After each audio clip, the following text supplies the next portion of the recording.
I think he's going to actually run late. Yeah. Oh, okay. We're going to start now. Gotcha. Thank you. Let's call the, let's call that workshop to order. Roll call, please. Councilmember Nordby is absent. Councilmember Woods. Here. Councilmember McKenzie. Here. Councilmember Schweer is absent. Mayor Monge. Here. Thank you very much. May I have a motion to adopt the agenda? So moved. Councilmember McKenzie. Second. Second, Councilmember Woods. All those in favor say aye. Aye. Thank you, Mayor. We have one topic up this evening for the workshop, and that is the 2027 non-levy budgets and the 2027 to 2036 CIP. Dan's been really excited about this night, so I'm going to turn it over to our Finance Director, Dan Winnick. Well, not really. You know. No, thank you, Mayor, council members. Last time we met, we went over the levy budgets. Tonight, we'll go over the non-levy budgets and the CIP. We will not be going into the CIP in great detail, so there's some questions for you at the end of this presentation. In addition to your normal questions that you will be asking, you know, really want some direction on how deep we want to go into the capital improvement plan itself, so we can schedule another meeting. If you would like to have other department heads there and so forth, we'll kind of touch base on to that. Right now, where we're kind of looking at the schedule is that the next EDA meeting will be September 8th. So I will be there to share the budget information with them, get their approval onto that. And then September 15th, we'll be back to certify our maximum levy. Doesn't mean that we can't still have discussions about the budget and everything else. We certainly can. We just can't go above whatever we certify. We can actually, we can go down, but we can't go up. And we don't approve the final budget until sometime in December. Also on the 15th, we'll set the truth and taxation date and time and location and so forth, part of protocol regarding the budget. So tonight, kind of our agenda is going to be, we're going to kind of go over one more time, just to familiarize the city council with what budgets that the city council approves. We'll take a look at the 2027 enterprise fund budgets, the 2027 internal service fund budgets, and then we have some special revenue or other budgets, just a few of those. Then we'll just at a high level, we'll look at the 2027-2036 capital improvement plan. I also have included the 10-year financial plans in this that we'll quickly go through. And then we'll revisit the 2027 proposed levy. If you remember when we went through the levy, the suggestion at that point in time was to be able to hit that 6% levy was to take $40,000, reduce the levy for Economic Development Authority, EDA, by $40,000. There was some discussion that we should come back with, a different option. So I have an option to propose to City Council tonight, and then open it up for any questions and answers and have a discussion. Again, you can stop me at any time through the presentation for clarification or if you have questions that come up. Sounds good. Thank you. So again, the levy budgets, which we have already gone over, are the general fund, the Housing Redevelopment Authority, the Economic Development Authority, the Park Fund, Street Maintenance Fund, and the Asset Preservation Fund.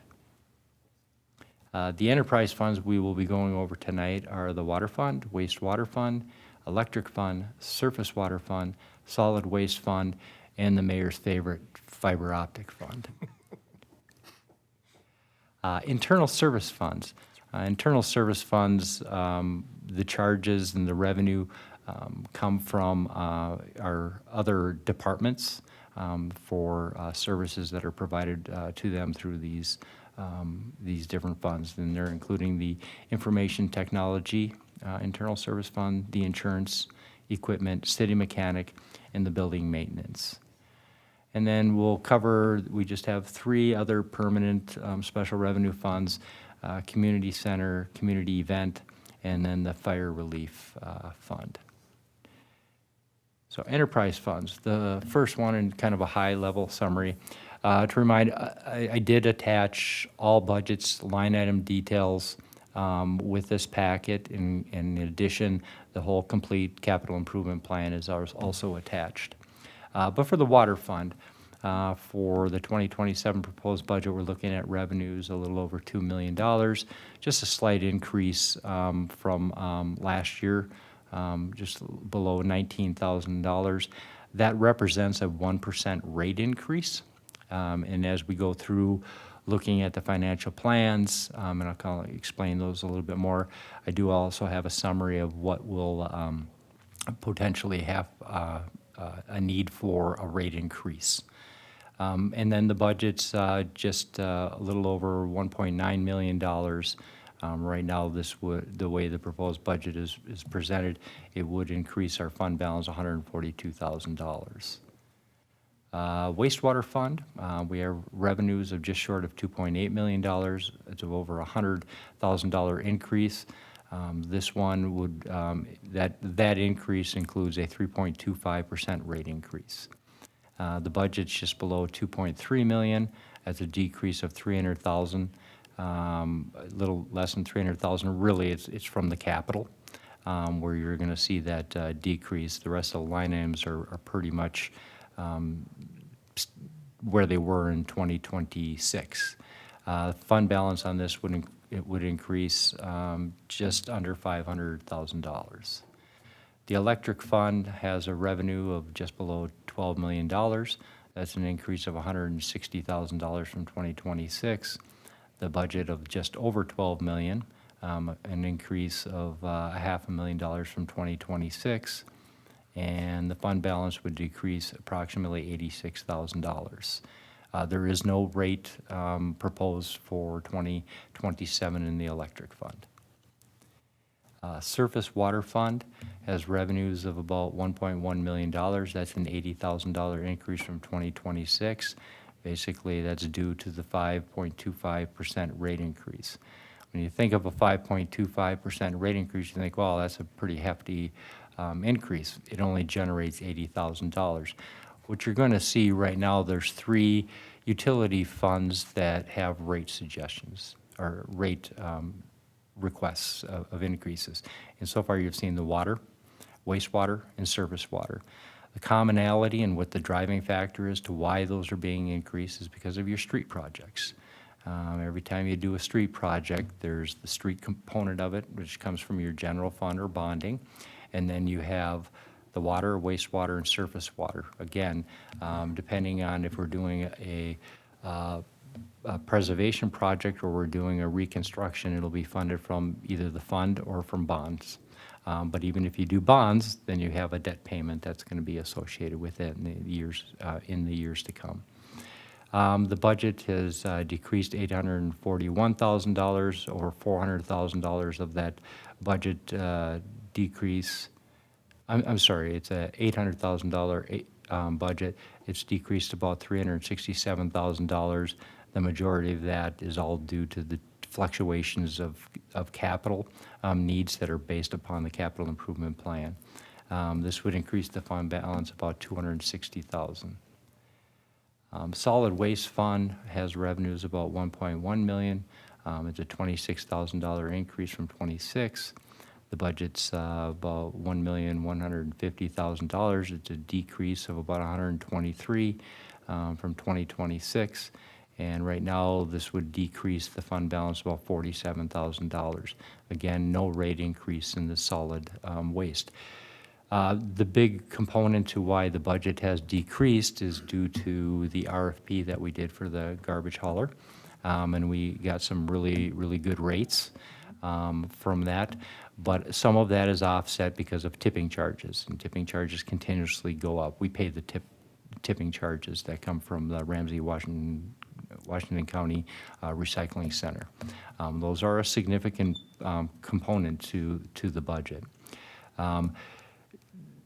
Even though it may suggest that we look at some sort of a rate increase in the solid waste, we're not going to do it until we get a little bit more information and historical information to see how this free bulky pickup will play out. Even though it's free to our residents, there is a cost associated with it. Our hauler, Tennis, who got the contract again this year, is providing their labor for free, yet there'll still be associated tipping charges that the city picks up. So depending on how much it's utilized, really don't have a real good handle on what that cost increase could be. So we, instead of changing a rate at this point in time, just like we've done for a number of years, we still have some fund balance. We'll utilize fund balance till we get a little bit more historical data to make a recommendation on a rate change into the future. And then we have the fiber optic fund. Revenue's just under $200,000, budget of about $114,000. It's a decrease from 6,500 from 2026. It increases the fund balance $80,000. Really what it does is it reduces the negative fund balance that's in this fund by $80,000. Any questions with the enterprise funds at this point in time? So you're seeing that there's a request out there for 3 rate increases. Again, for our enterprise funds, they're all related to the street projects because there is components in both in the water, wastewater, and the surface water. Internal service funds, we have the information technology. The revenues are the same as they were in 2026 at about $524,000.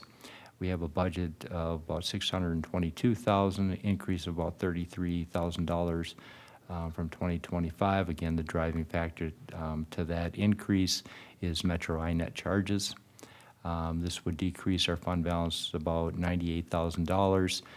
The fund balance that we had at the end of last year was approximately $273,000. So we're going to be buying down some of that fund balance. So that one, in 3 years, it's gone up over $200,000. Yeah, I believe since the time I started, it's gone up about 270,000. It's over doubled from when I started in 2021. I think it was at about 221. It's now somewhere about 460, 470. Yeah, projected for 27 is looking like 621. Yeah, there's some other costs that are in there for purchasing of computers That's it. and other things that are in there. So it's not all. We'd have to go into the line item detail to see what is actually just the Metro INET charge part to it. I know And then there's other charges as far as, we have a financial system, we have the park system, so it's software. We have a number of civic clerk, agenda for the agenda for, there's a communication one. So this includes all of the software that the city purchases.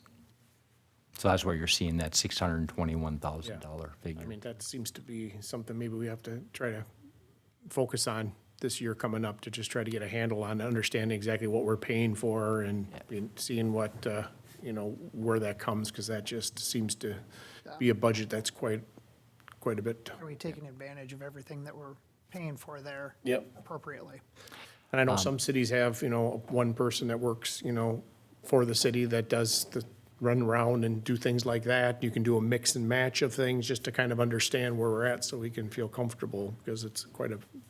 Our city manager, Frandl, has already started looking at that, how we break that apart, whether it would be some sort of a hybrid, certain services that we would retain.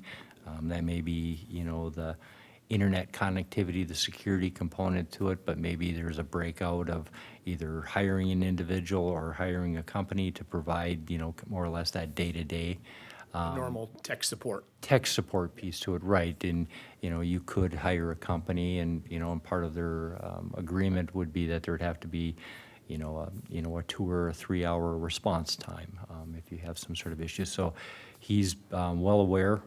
This is a sticking point for our city manager of how the increases, and so he's already starting to try to gather some of that information. Perfect. I just, just to take a No. look, and you might find out that things are good. You might find out there's a few things we can do. Absolutely. Perfect. Thanks. We have the insurance fund, revenues of about $524,000. That's a decrease of $227 for 2026. Full disclosure, the budget that's in there for, and we will adjust it by city council action at a later date. The revenue that was put in was $751,000. It really should have been $620,000. That's all we're charging for revenues part of this. So we will make a city council action to decrease the estimated revenues of this fund. So it really hasn't gone up that much. It's really gone up probably about, from a comparison, or I'm sorry, a decrease of about $96,000 versus the 227. The budget of $531,000 is a decrease of about $89,000 from 2026. The driving factor here to seeing the decreases really comes down to our workers' comp. Insurance has gone down significantly. We had a big spike on that. In the last 2 years, it's been kind of dropping and stabilizing. Insurance and decrease in the same sentence is good. I like Yeah, that.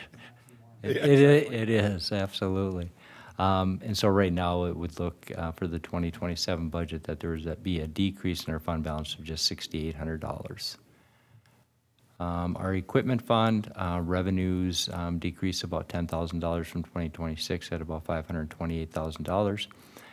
Per the capital improvement plan, we have scheduled, just less than $2.3 million of purchases. The bigger component in there is that ladder truck. The ladder truck, I do have a note on there, was approved by City Council at the end of 2025. It was included in the 2026 budget. The reality to it is, according to our fire chief, Jason Mellinger, that we won't expend any of that until it's done, and it won't be done until 2027. So I put it in the 2027 budget. It is reflected in the 26, but it's not really going to be expended in the 26 budget. And then this would be a decrease of about $1.7 million in our fund balance, Fund balance at the end of last year was $3.6 million. City mechanic budget, revenues of about $44,000, same as 2026. The budget has increased to just under $60,000 at this point in time. When we're building the budget, not knowing what the city mechanic would be in some of these internal service funds, and to achieve that 6% levy, we kept the revenues the same. We will end up having to adjust them in future years because the budget is going up. We have a very good mechanic who is doing a very thorough job on our vehicles and does things in a little different manner than have been done in the past. What does that mean? He's not contracting out a lot of the work. He's actually doing a lot of the work himself, which requires more supplies. Excellent job he's doing. So it does reflect an increase of a little over $15,000 in 2026. This would decrease our fund balance about that $15,000. We do have just a small fund balance at the end of last year, about $46,000. That's why we can't live off of that forever. That's why we will end up next in 2028 adjusting the rate that we charge other departments. The building maintenance budget has revenues a little over $500,000. That's just an increase of a little over $2,000 from 2026. Our budget's $444,000. It's an increase of about $13,500 from 2026. This would increase our fund balance $59,000. Our fund balance at the end of last year was $523,000. You can see I've shown you the fund balances in the past. Those have increased. We're doing a pretty good job with the exception of, the mechanic fund. And you're going to see the community event fund coming up here in just a couple of slides. And I think there's one more that we needed to kind of be aware of. Oh, I'm sorry, the solid waste.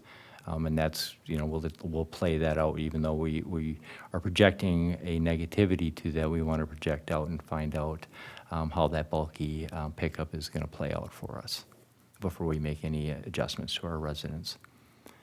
Other budgets that we do, traditionally, we've had the community center fund. As of right now, we have no budget for the 2027 because we hopefully will have that property sold and we won't be responsible for any costs that are associated with that. And then there's the community event fund, and that has revenues of just below $14,000, just a $405 decrease from 2026.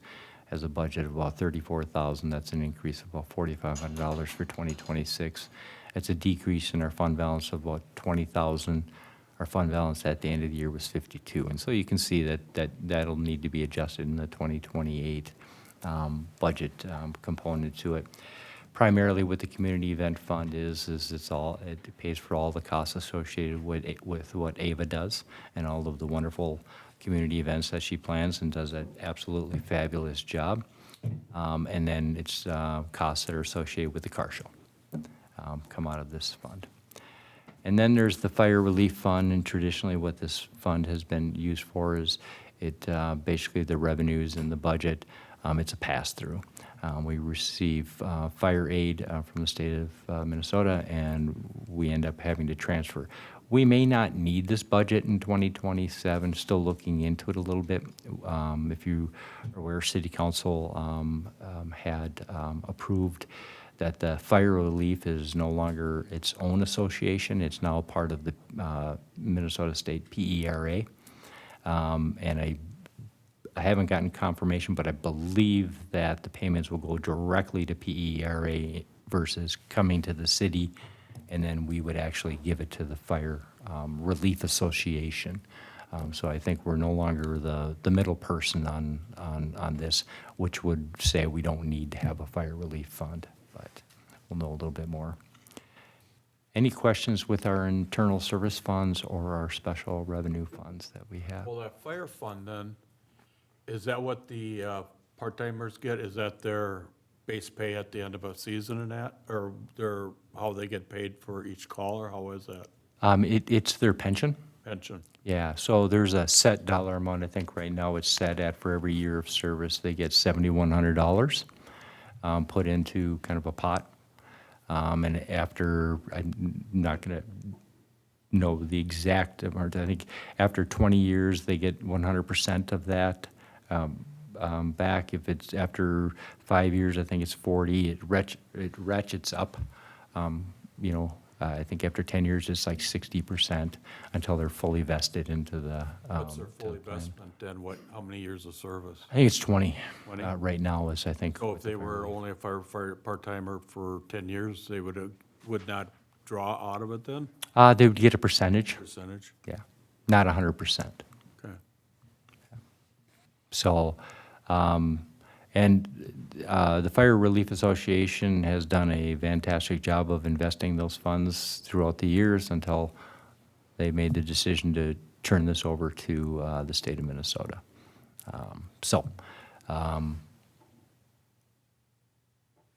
The capital improvement plan, just going to at a very high level. So you can see the different funding sources. We have the asset preservation, the street fund, we have bonding for streets, we have park dedication fund, bonding for water, water fund, bonding for wastewater, wastewater fund, electric fund, bonding for surface water and surface water fund, park fund, equipment fund, and then grant funding. The grant funding that's being identified here, the majority of it is the excellent work that the city has done in getting the allocation of the grant, the state's grant that was going to go to the community center, moved over to the water tower. And so I've got a slide here to kind of, in a little bit, to show you what impact that had as far as a rate increase, and it's significant. So from a financial position, that was one huge, huge move for the city and putting it into a much better financial position. As you see over the 10-year period, there's $101 million worth of work or equipment to be purchased. The bigger driving factors onto that is our streets.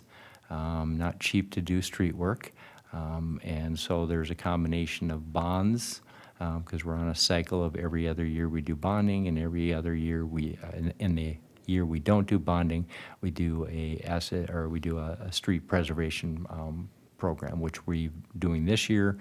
Next year in 2027, we would go out and do a bonding. So that's kind of a high level of that. Again, like I've shown in the past, this is really our driver. That capital improvement plan is what really drives our levy increases. And right now, streets and street debt at about $173,000 is what we're contributing. You have an increase in levy, which is a little over 2%. Parks, $76,000, which is a 0.89% of our levy. And then the asset preservation, which takes care of our facilities, of $142,000, which is a 1.65% of levy increase from 2026. Total just under $400,000, or a 4.55% levy increase. So that's where we're at for starting levy when we look for building the next year's budget, that we're at 4.55% levy increase. I've attached 10-year financial plans. I am going to pull these up in a spreadsheet, so hopefully you can see them a little bit better. If I can figure out how to do that. I think we've got it up. I don't know if it's going to show a little bit better here. Probably not.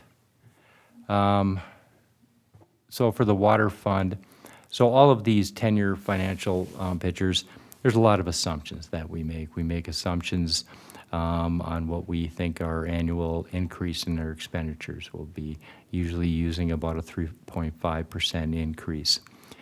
Looking at things, then we can adjust our revenue based upon what we should be changing our rate. At the end of the day, the very bottom line is an over and under our target working capital, and that number in the 10th year really needs to be close to a zero or thereabouts.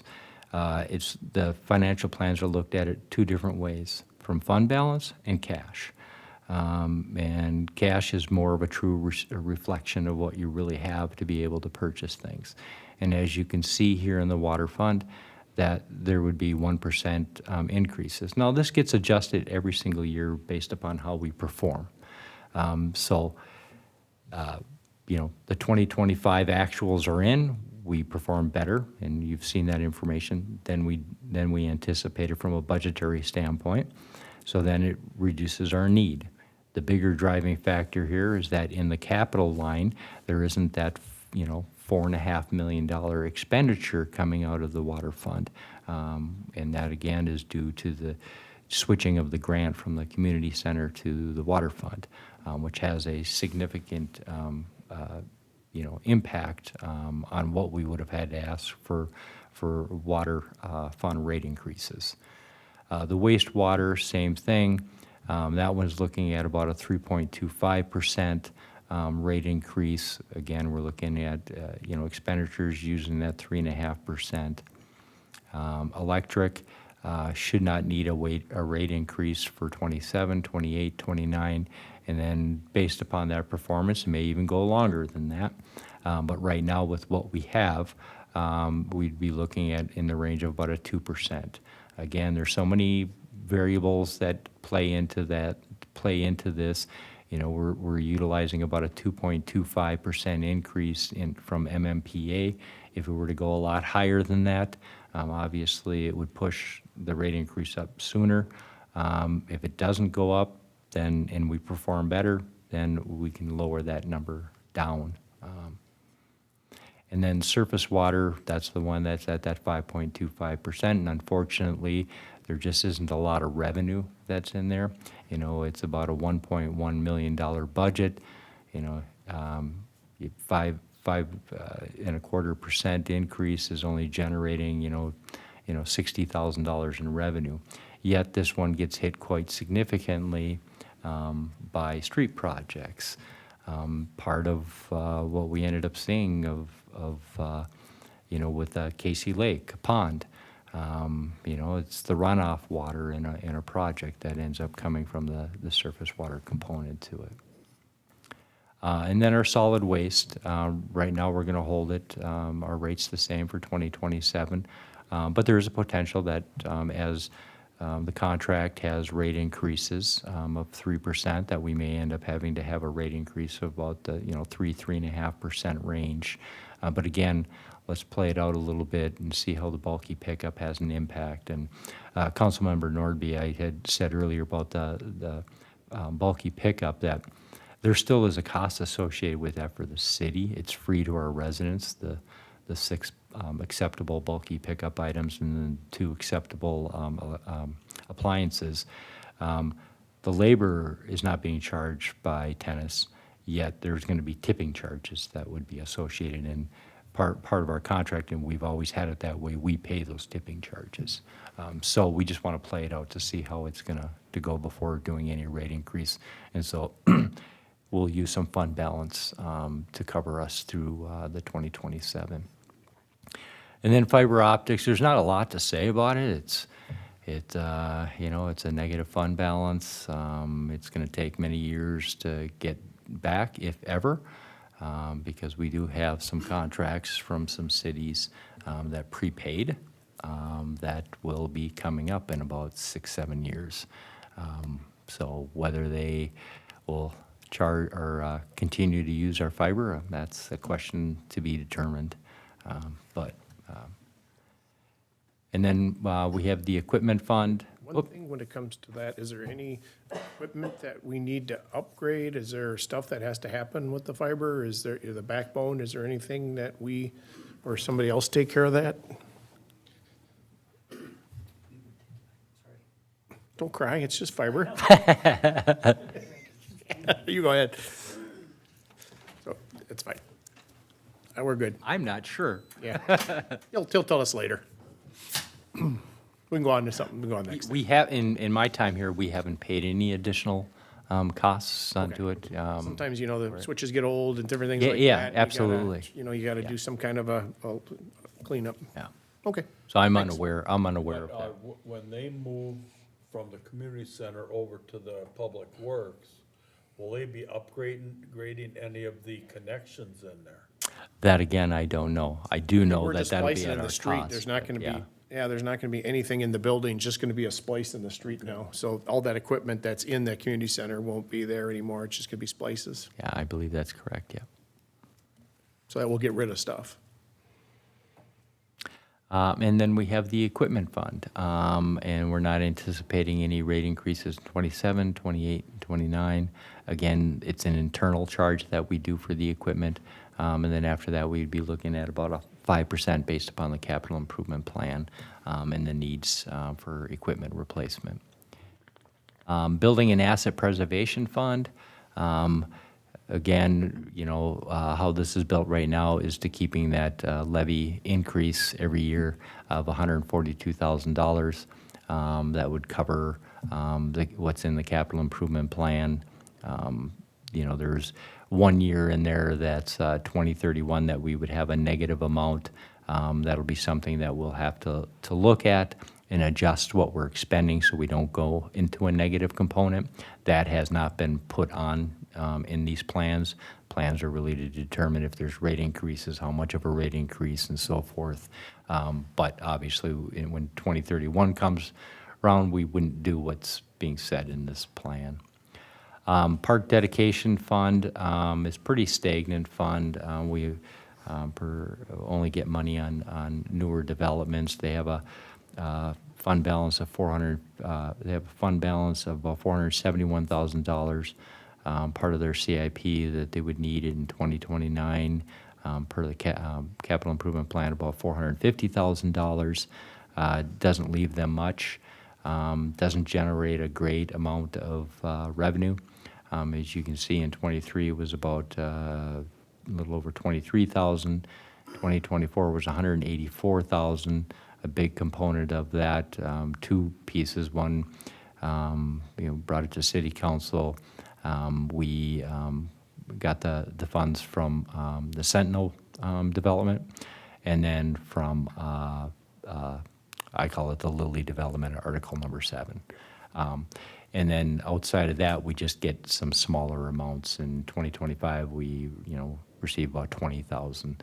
So you probably can really only anticipate about 20,000 or less that we're going to get from park dedication funds. And then the park fund, currently we're increasing the revenue about $76,000 a year. If we look on that based upon what their current requests are, they would run into a negative balance in 2030. So that means we need to adjust that plan from 2030 and on. But at the end of the 10-year plan, they would end up having a positive fund balance over our target. So again, there's some work that needs to be done, part of this plan component to it. I think it was pretty loud and clear. Last year, we had a workshop. Not all of the council members were in attendance, but we kind of talked about, do we keep chasing after and raising that levy for the infrastructural components? And the answer was pretty much no, that we needed to start prioritizing within what we were levying.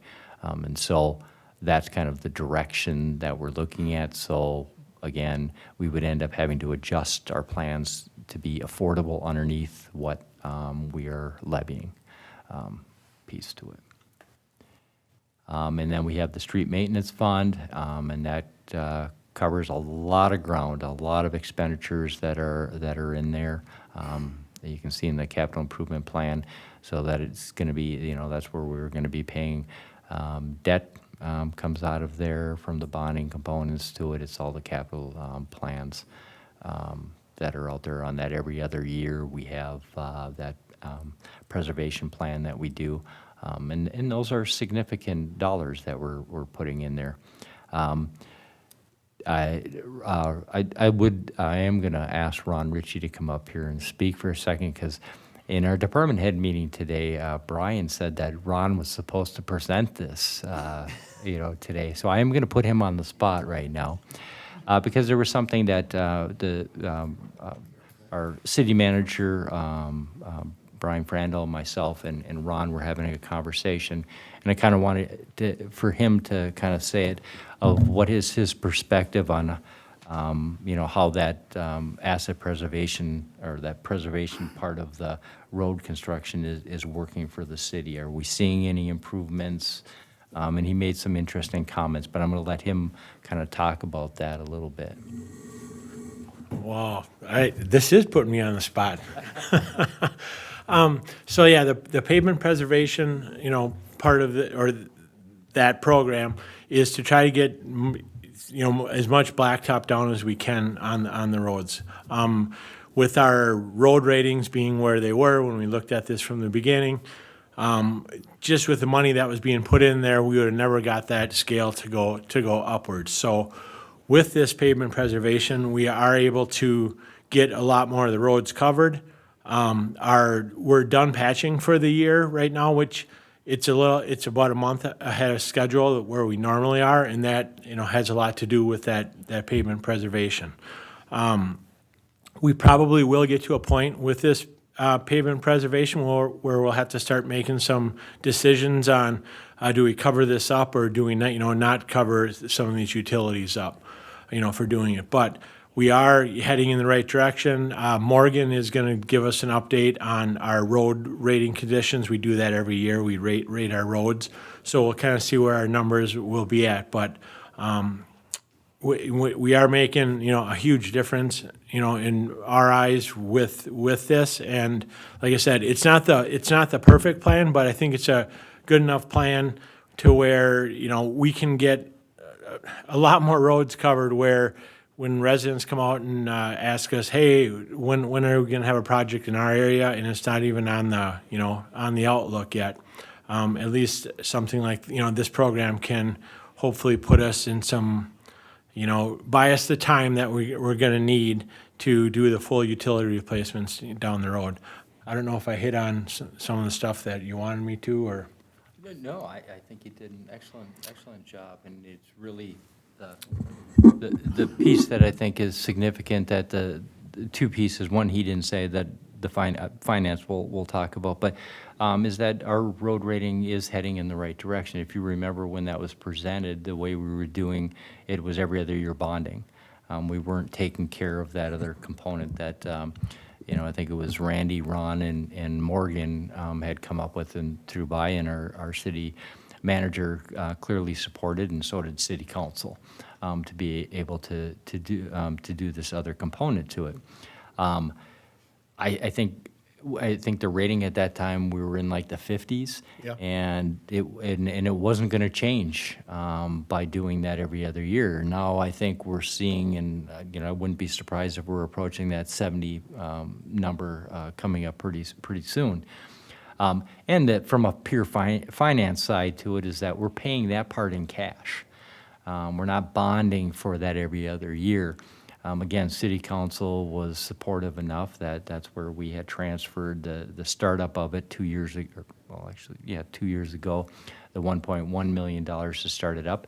This year, the fund has accumulated some money, and that we're paying it now out of the fund itself, and we should be able to continue to do that into the future.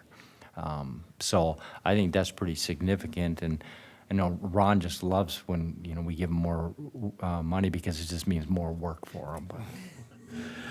And one thing I'll just say with this pavement preservation program, just for the public out there, when we go out there, we definitely work with or live within our budget when we go out there. So these pavement preservation, it's basically work in between the curbs. I know when we start doing these projects and going in there, I think a lot of people really look at it like it's a full project, and they don't realize everything that's underground that we're not touching or not covering up or not disturbing. So we get a lot of questions. Hey, why aren't you replacing the sidewalk? Why did you do just 10 feet of curb over there? Then you didn't do anything for 100 feet. These roads get measured out many, many different times to try to stay within our budget with what we have to do. I know Dan spoke. There's some utility work that we're doing, or I shouldn't say there's some. There in the utility budgets. Most of those budgets are for the catch basins, the storm sewer structures, or the manhole structures that we have out there. We don't do full rebuilds of those unless one of them is totally shot. We try to get ahead of that by planning out a year ahead of time and what we're doing, or if there's something we can replace just in our normal maintenance budget that we have for the next year coming up. So in this year 26, we're looking ahead to what we might do with our smaller pavement project for next year, which is like $400 and some $1,000 right around in there, which do some little areas. But I know a lot of people really question why there's just spotty curb, but the reason there is we take the worst of the worst, we kind of grade that whole section that we're doing on a curve, and we take the worst of the worst. Basically what we're looking for is if it affects water drainage is a big thing. If there's some pieces of the curbs that are really broken up, there still may be some cracks in the curbs that we don't replace, but that is because we could blow the whole budget just on curbs and trying to do that. And the big picture of this is hopefully it's going to buy us, 15 years before we have to come and do like full replacements up there. So if you get questions like that, from the council, I'm more than happy to, talk to those people, but just so you guys understand, when you go into an area and you see some new curb and some not, a ton of work goes into kind of weighing out, hey, what are we going to replace? And the biggest thing is staying within our budget that we have, so. Yeah, makes sense. Especially for concrete, we still have some asphalt curbs. We do, and them are the worst. I mean, they get you by, but a plow is off for a little bit, and they're gone, so. Yeah. I'd like to jump in there a little bit. Dan, I wonder if you can elaborate, you kind of glazed over, but it's so important, the paying the cash on some of these projects, and what kind of funds that we're saving by doing it that way. Yeah, so in our capital improvement plan, I think this past year we were at about $2.5 million, including streets, water, wastewater, and surface water. So again, if you were to go out and bond that, at a 5% interest, which is probably about what you would pay on a 20-year bond. It's $80,000 for 20 years that you'd be paying. So, you'd probably be looking at about $200,000 that you would be paying every year for 20 years, which amounts to $4 million at the end of it versus paying the 2.5 now with the cash. And so that's one of the big parts that we had a discussion here at City Council about how do we convert ourselves more over to that cash management side to it and being able to pay cash instead of all of the debt that we have. I think it was a year ago I brought kind of a comparison that, there's a lot of comparison to us in Mounds View. And we've talked about some of the similarities and dissimilarities, and one that they have, much more commercial property than we do. We're 90+ of our tax base is residential, where that's not the case in Mounds View. But one of the biggest pieces that I had showed, and I actually had asked City Council after I showed what the debt, like in what Mounds View was carrying in their general fund, and then what their debt was in their utilities, and I'd show you, and I think that one of them, I don't quote me on this, they had like $5 million of debt in their general fund, and then I asked City Council, what do you think ours is? And ours was like 30 million. And then we went to the utility, and again, a significant increase into it. So, just like in our budget that we have here today, or, that's in our levy budget, we have $1.1 million of our levy is to pay debt in our general fund. At $90,000 for every levy increase, if you didn't have that amount, you're looking at what, a 12-13% reduction in our levy as a percentage from one year to the next. So at the end of the day, if we can move ourselves more to a cash basis, especially because we don't do special assessments, which I think City Council is in agreement with. That was the decision, and I totally am in agreement with that. This is really a really good plan, and the credit for the plan and for the creation of the idea and the implementation of it goes to Ron, Randy, and Morgan for coming into this, and they've done just an excellent job. And I think when Morgan comes with the rating or the new rating and see where we're at, hopefully we're going to see that needle's rising up, and that's really what we want to do for our residents. Agreed. Do I owe you something for calling you up here now? No. Do you want to stay up here? Because you never know how I'm going to be. Can I leave? Okay. Thank you very much, Ron.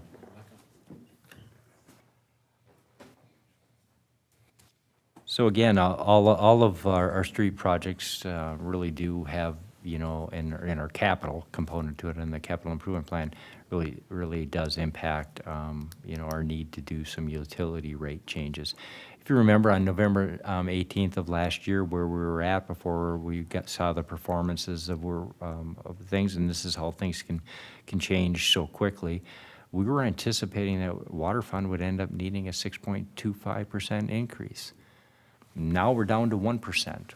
And again, that big significant component to it is paying for the water tower, not through the fund itself, but through the grant fund.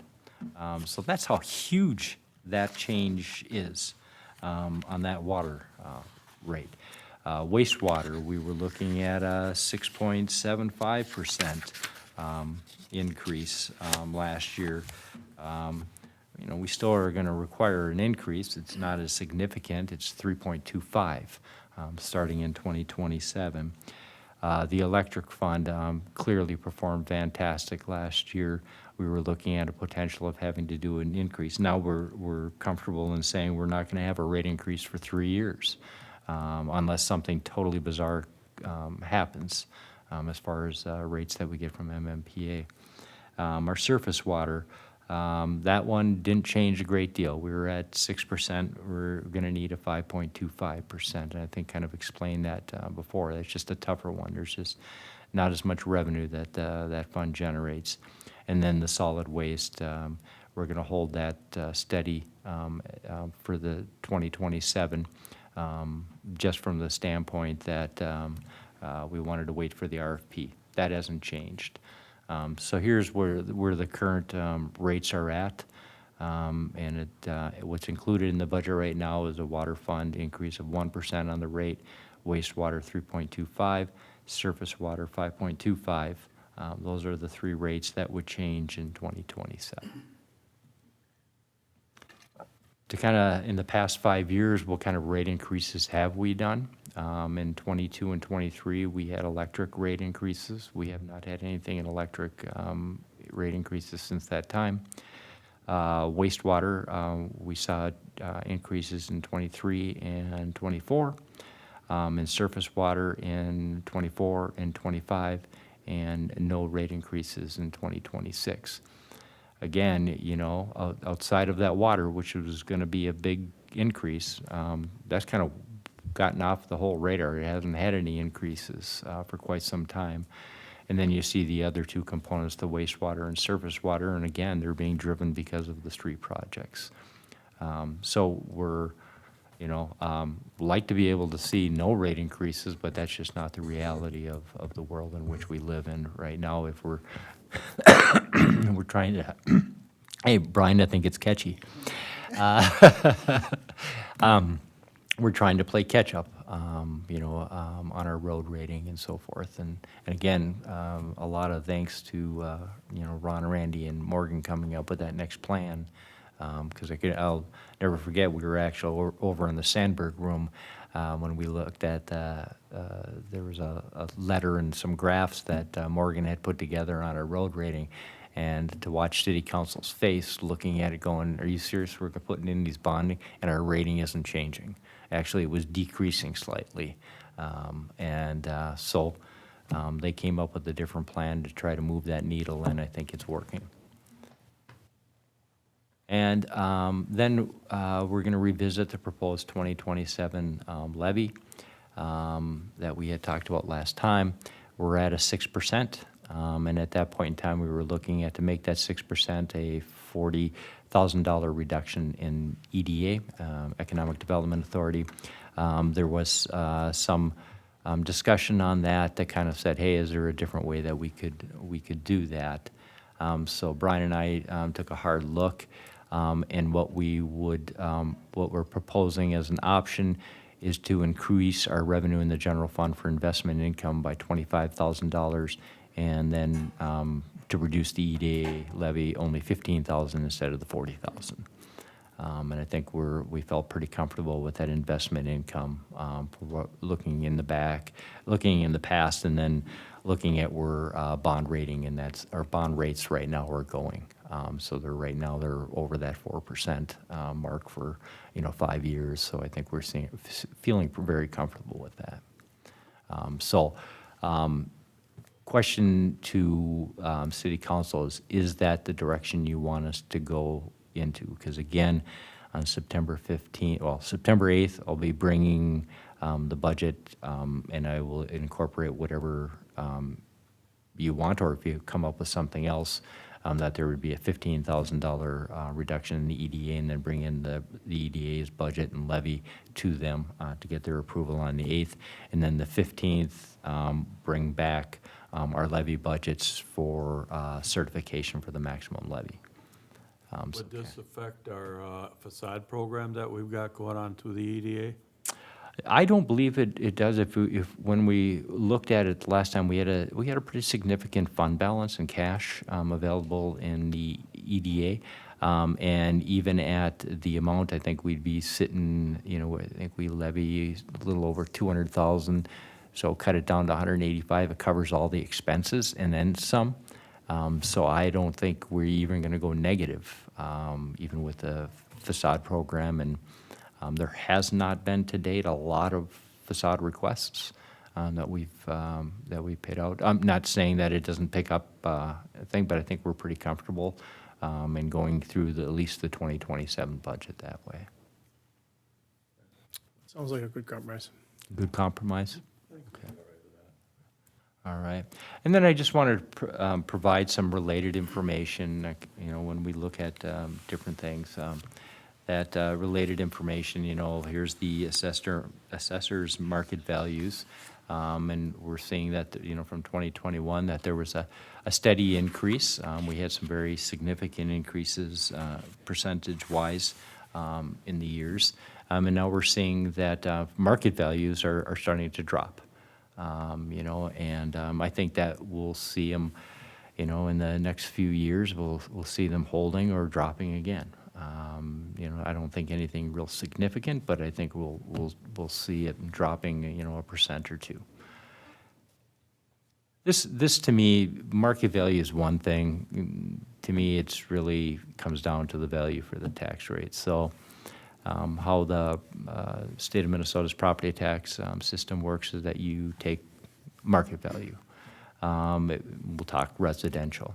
You take the market value, and then they have passed that there's an exclusion, a homestead exclusion. Goes up to about $517,000. It's a 40% reduction onto it. So as values go down, the exclusion goes up. And we'll see that when we look at the tax impact that a 6% levy is going to create.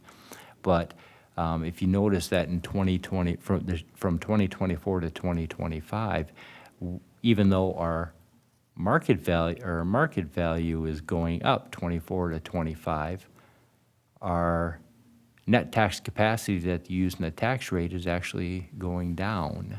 And that's because there's changes in legislation as far as the exclusion component to it for homesteads. So that's really what drives what our tax rate is.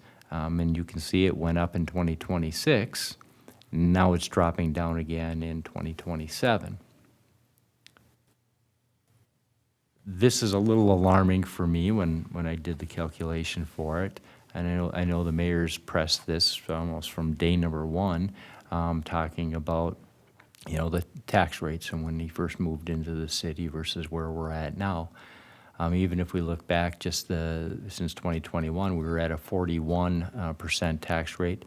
In 2027, we're going to be up to 55. Again, depending on what the city of St. Paul does, which we're second highest, we're closing in on them quickly. But here's kind of an interesting component that I kind of look at. You see our value, our net tax capacity for the local rate is just under 13.5 million. We do our comparison, or we hear a lot of comparison to the city of Mounds View. Mounds View's rate is much lower than ours, but their net tax capacity for the value is much higher, and because they get a lot of that commercial. And so instead of a 13.4, these are preliminary values for 2027 as of July 31st from Ramsey County. They're at just under 16.2. If we were to have their net tax capacity for what we're levying, our rate wouldn't be 55, it would be 45. But that's not us. And so we're, again, in that tougher type of position, and there's a lot of burden that's, being put upon our taxpayers, and something that we need to be fully aware of. And so even today in our department head meeting, I'm asking brought a lot of this information for them to be on the same page.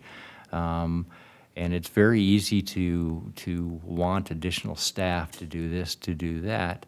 But it's how does the city afford to do all those things? That's where when we have those council retreats, you really set those parameters for us as we're looking into the future. What are your top priorities for us to be able to have that, to achieve those and to try to minimize the impact that we have on the residents. But we are having an impact on our residents. This slide you've seen before where it shows from 2021, it shows the levy, it shows the fiscal disparities, and it shows the net levy. So since 2021, and I know Councilmember Nordby always talks about this, we went from just under 1.2 million in fiscal disparities to we're now at a little over 1.7 million. So, we've raised $500,000 and, that we're getting, in certain ways, free money through the fiscal disparities pool because we're a winner. But it doesn't necessarily offset the total, levy by a long shot of what we're doing. So we've seen the net impact that's being transferred to our taxpayers through the property tax of just under 4.7 million to 7.4 million. And that's a significant increase. But since the time that I've been here and I shared some information with, again, with our department heads today, when I walked in the door, our city manager wasn't here. There was a state auditor investigation, and the city had done a 0% levy, and to achieve that, it had to reduce our staff by 4. First couple of years of me being here was to try to get our staffing right, and so I showed them all the staffing of what the changes have been since 2021 to 2027. After that, City Council gave us the top priority to our city manager, Brian Frandl, and myself, that we needed to really work on our infrastructure. Love the terminology, and I use it a lot. Our mayor said what? Show me the good, the bad, and the ugly. Let's not kick the can down the road, and that's the path that we've been on. So when we look at that levy increase, $1.8 million of it has been raised towards our streets, our parks, and our facilities. So we're trying to improve those areas, just as City Council has asked us to do. And then, I think this is getting close to the end, that wanted to show what, again, with the preliminary values, the fiscal disparity numbers are accurate, those are final, but values still can change. Right now, the impact of a median value home in the city of North St. Paul, in 2026 it was $310,600, and 2027 it's $307. You're seeing almost a 1.2% decrease in the median value of the city. With the 6% levy, total levy, it results in about a 6.9% property tax increase for a median value home with that reduction. As we see here, if we have no value change, that 6% levy is going to translate into an 8.34% increase on the property taxes for the city portion to it. When we look at different components and you see how that, you see where the market value is, and you see how that market value exclusion changes as the value went down, it actually increased, and so it netted even more of a reduction in the taxable market value. We're not the only city. I mean, from some of the preliminary numbers that a number of the cities, definitely in Ramsey County, we're looking at, we're on the lower end with the 6% levy request in past. I read a few articles on like Dakota County, and I don't quote me on the exact percentages, but they were looking at like 2 different options. A lot of it's because of the federal cutting SNAP program funding that will fall to counties, but they were looking at some options that were one option was in the 20% levy increase, and then the other one was like in the teens, middle teens, and it would require some staffing reductions. That's kind of the reality. I think we're seeing, St. Paul, same thing, big budget gap, and how are they going to address that? And I think the current mayor even, spoke about some closings, at least an hour reductions for the libraries and so forth. And Minneapolis is facing the same thing, and we're seeing a number of other cities that are seeing looking at double-digit levy increases. I think the city council was very wise in setting us at a 6% for this year. That was our target that we were given, because you saw some of the reality of what the economy was doing and where things were heading. So I think that again, it doesn't say that there's not going to be some sort of an impact. There is an impact for our residents. With that, I'll stand for any questions, clarifications, And then just to get final direction on what we will do on the 15th. So for questions or clarification?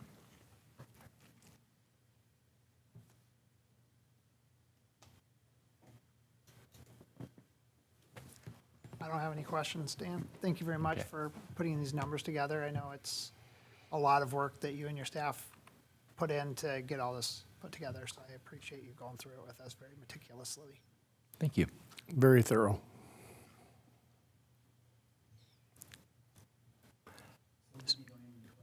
I like it.